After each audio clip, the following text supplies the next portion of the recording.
You want to hand out the? Sure. So, hi, I'm Paula. I'm going to hand out this. We have 2 handouts. One will come later, but this is just, we got space for notes on the back, and we will be talking about kind of mapping digital literacies to information literacy. So, take one, pass it. And I'm Elizabeth. Yeah, I'm Elizabeth, and this is Mary. I'm Mary. We're all librarians. We're all librarians. At Washington and Lee University. How many librarians do we have in the audience? Okay. Yay! So if I run through the How many ACR instruction librarians? Yeah. I'm in. Yeah. So That's right, people. I was just gonna say if I run through the ACRL frames really fast, or should I? Can I run? Run through cheerlead. Okay, we'll see. No, Well, I think we'll see, because we also don't want to exclude those No. of you who Right. are not. No, they have no exactly- idea. Okay, so today's goals, I always say when I do this in class, is just to keep me honest, so that I'm presenting what I say, or I'm doing what I planned to. So, we're going to talk about the interdependencies between digital and information literacy. We're going to really focus on the frame information has value. That's my favorite frame. Hoping I would get like applause. Yay! I'm applauding. And then in the end, what I think like the most valuable portion of our presentation is we're going to have you evaluate, think about one of your class lessons and evaluate that in terms of the digital literacy and information literacy components that it might contain. So we have a rubric that we're going to hand out in a few minutes. So digital literacy, this is a lovely framework that our friends, we're from rural Virginia, and our friends at Virginia Tech, who are about an hour or so south of us, devised this framework. We looked at, I don't know how many different models. And this was one of the challenges that we discovered, is trying to pull up. You see all of these different definitions and explanations, and some have been created by institutions of higher ed, some have been created by educational businesses, and then you always kind of wonder, like, what's your dog in this race? Yeah, and it's weird because as librarians, we're used to ACRL. Hey, they tell us what what we're doing. So yeah, we just picked what we felt was most applicable to our institution. So when we're talking about digital literacy, we're referring to what Virginia Tech put together, because that's what, as we were going through, we're like, yes, these are all of the pieces that we feel are important, and we also trust them because they put a lot of time and effort into this. And we know them. So. But I thought, we all know what these words mean, but I thought we'd just, I'd go through and talk about what Virginia Tech means by these words, so we're all sort of working from a common definition. So Virginia Tech is using discovery to mean a means of questions that are driving your research and strategies and tools that are used to explore and access different types of data, information, and media. Curation, and we kind of collapsed some of their digital literacy core concepts in order to, you'll see in a minute, in order to make some connections with the ACRL framework. Curation, managing, sharing, archiving your data, information, and media. Evaluation, accessing and selecting digital content and tools, and how this evaluation may be context specific. Ethics, what standards are guiding your work, who has access to certain types of data, information, and media, how might others reuse your work. Creating, a means of synthesizing research to produce new work, and your community responsibilities. Collaboration, means of looking for ways to effectively work with others. Communication, a means of knowing your audience, effectively working in online environments, and building networks for collaboration. And finally, this is the one that I kind of like the most, identity and well-being, a means of building your digital presence and identity, managing your privacy, and then this is what I like, knowing when to disconnect from online environments. And so now, oops, sorry. if some of this sounds Oh my very goodness, familiar what is to you, happening? Just hit Play Well, Oh, now it okay, won't let me that's it. do anything. Okay, there we So go. now we're gonna link these to the ACRL information Do you want me literacy to do it? frames. Well, and that was one of the funniest parts too, is like as we're going through and as you're, thinking, oh, this is a new buzzword, digital literacy, and you're reading through it and you're like, we're doing a lot of these things Yep. already, in our instruction. And so immediately we're thinking, this is almost like information literacy rebranded for people outside of the library world who don't know what infolit means. So for those of you that aren't in the library world, I'm gonna give you a really brief synopsis of each of these frames because they're very, very detailed. So I've tried to sort of distill them down. So authority is constructed and contextual, focuses on how authority changes based on the type of information needed, how various communities may recognize authority differently, and how authoritative content may come in a variety of formats. Information creation as a process discusses the iterative nature of information creation. It looks beyond format when selecting resources to use in research, and how information products may be valued differently in different contexts, such as academia versus business. Information has value, we're going to talk about that more, but it describes how information is a commodity, a means of education and influence, and a way of understanding our world. Research as inquiry speaks to the ways research is dynamic and depends upon asking increasingly complex questions, which in turn lead to additional lines of inquiry. Scholarship as a conversation focuses on sustained discourse and the ways that perspectives and interpretations may shift over time. It also takes into consideration how novice learners and experts can take part in the same conversation, but established authority structures may influence or privilege certain voices. And finally, searching as strategic exploration encompasses the serendipity of searching for information and how that searching process changes based on the cognitive, affective, and social dimensions of the searcher. So I think you'll see a lot of overlap in what I said, and this is Mary made this wonderful little little chart. You can see how we make all of these sort of relationships with the discovery in digital literacy is related to research as inquiry, researching and strategic exploration, and we start to We go crazy. yeah. With it. You see where the overlap is incredible to see this. And this is one of the reasons why, when Mary and Elizabeth were creating this class, and we're going to talk about the DCI Black Mirrors in Digital Culture class, is that we don't differentiate between digital literacy and information literacy. They're completely blended. Because it's all over the place. Yeah. It's everywhere. So for those of you who are not librarians, have you ever heard the acronym ACRL? Oh, wow. Yeah, okay. Does anybody Somebody did. not know what that means? Okay, so it's the Association of College and Research Libraries. So it's one of the big overarching kind of groups that helps create kind of guiding principles, best practices. It's built heavily on volunteers, and that's where we're, our best practice is to go to what they've put together, because they kind of pool together some of the either best people to work on something or the people who have the most time and are willing to put in the service. All right, so that brings us to the actual course. We call the course Black Mirrors in Digital Culture. Our first time teaching it was last fall. Elizabeth and I co-taught it.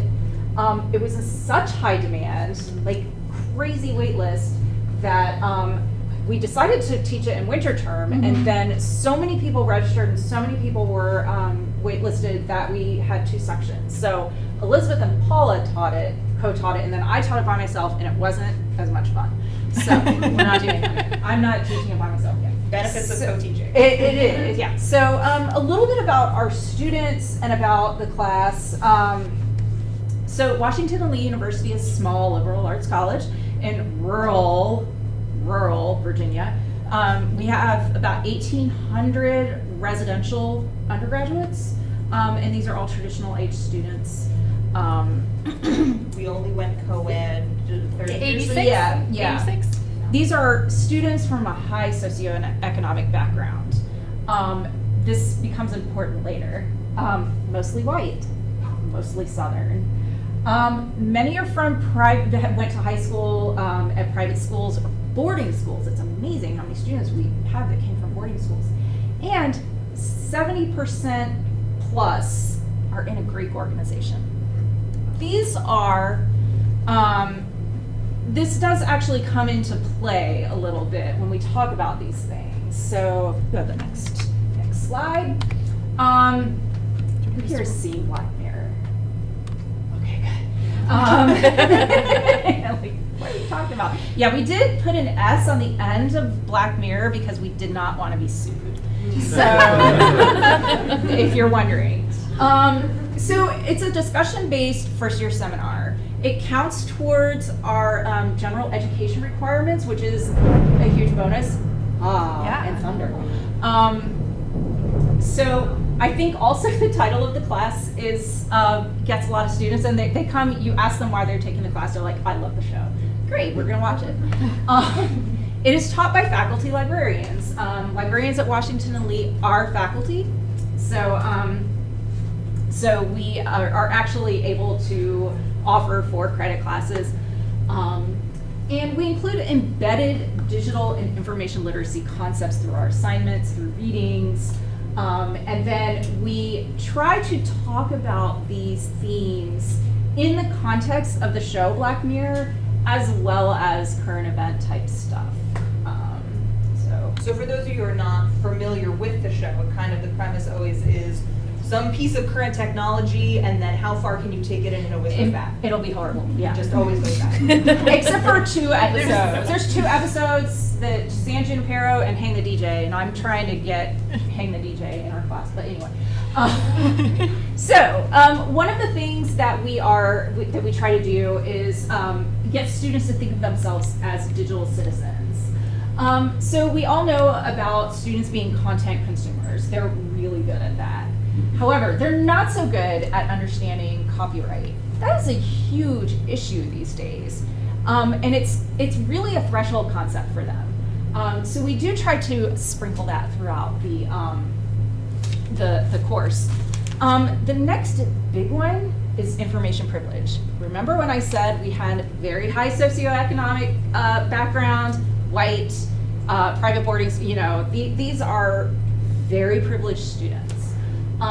We talk about information privilege a lot for 2 reasons. One, they just don't know. They think all of this stuff is free. They think that, they've always had it available. So, it must be available to anybody can get on the internet, right? No, you can go 10 miles away from our campus and people don't have running water. So, so we talk about that. But we also want our students to, another thing about information privilege. Almost all of our resources that we use in the class are available either freely online or through the library, and we make a point to tell them why that is. Because they have no problem dropping $300 for a chemistry textbook. But we want them to know that they're unique in that way. Most people don't have that kind of privilege, and it's kind of mind-blowing to them. They've never had to think about this before. Student is content producer. They end up using WordPress. They've usually never done any kind of web authoring, and WordPress is kind of a nice, gentle way to get them into that. They do some basic video, audio editing, and some basic timeline and data visualization.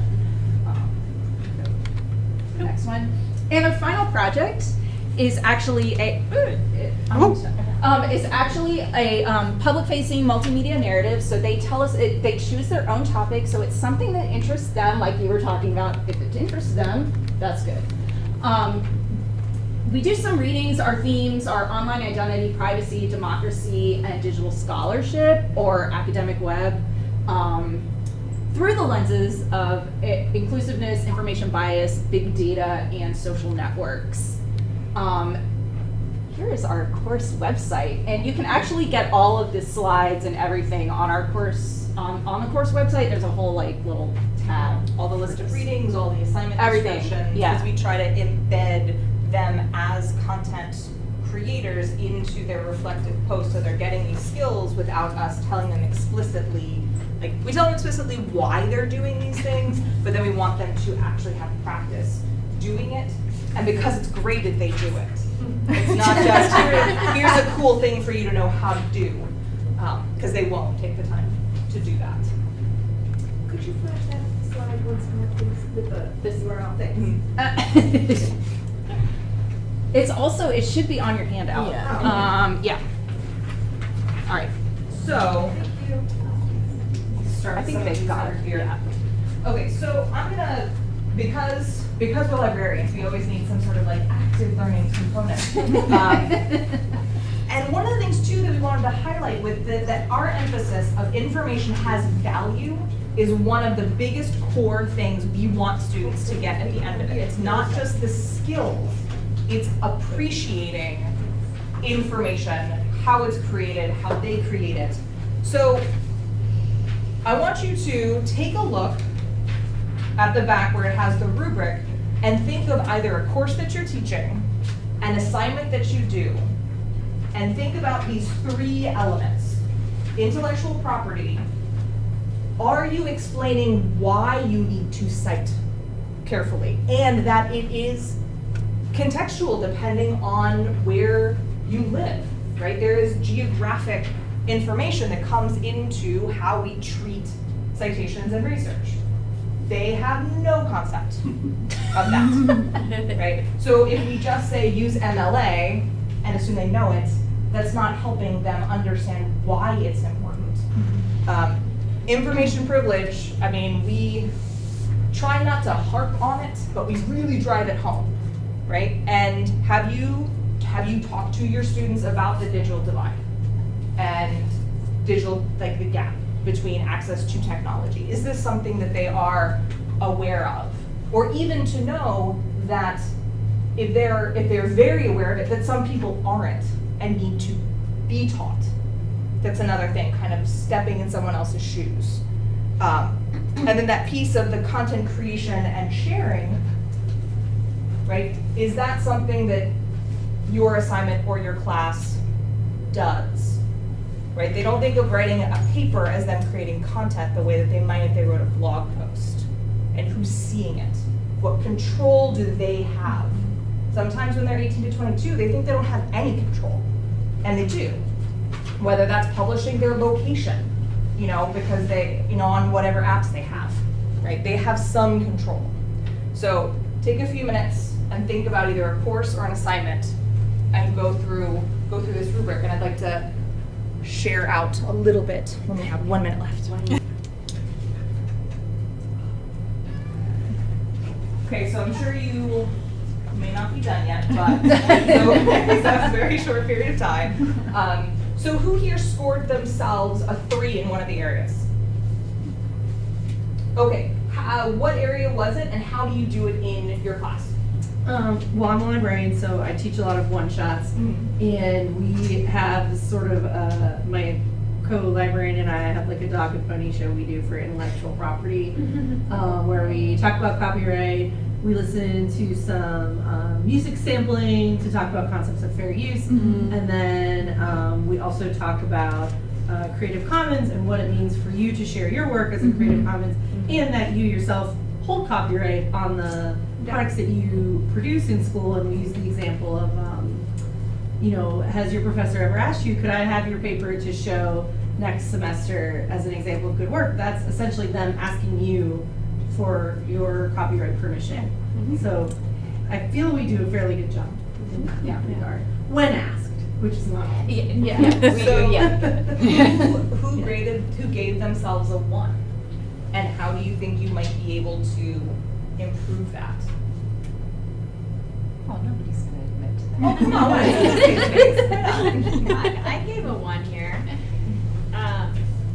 I teach biology, and so the information privilege, I recognize that that's going to be really important for me to think about in the future. I'm not exactly sure how I'm going to do it. So one way to do that, so I'm also the science liaison, so I come from, just talking to them about how much money these STEM journals cost. I mean, we have some chemistry journals that are like $5,000 a year.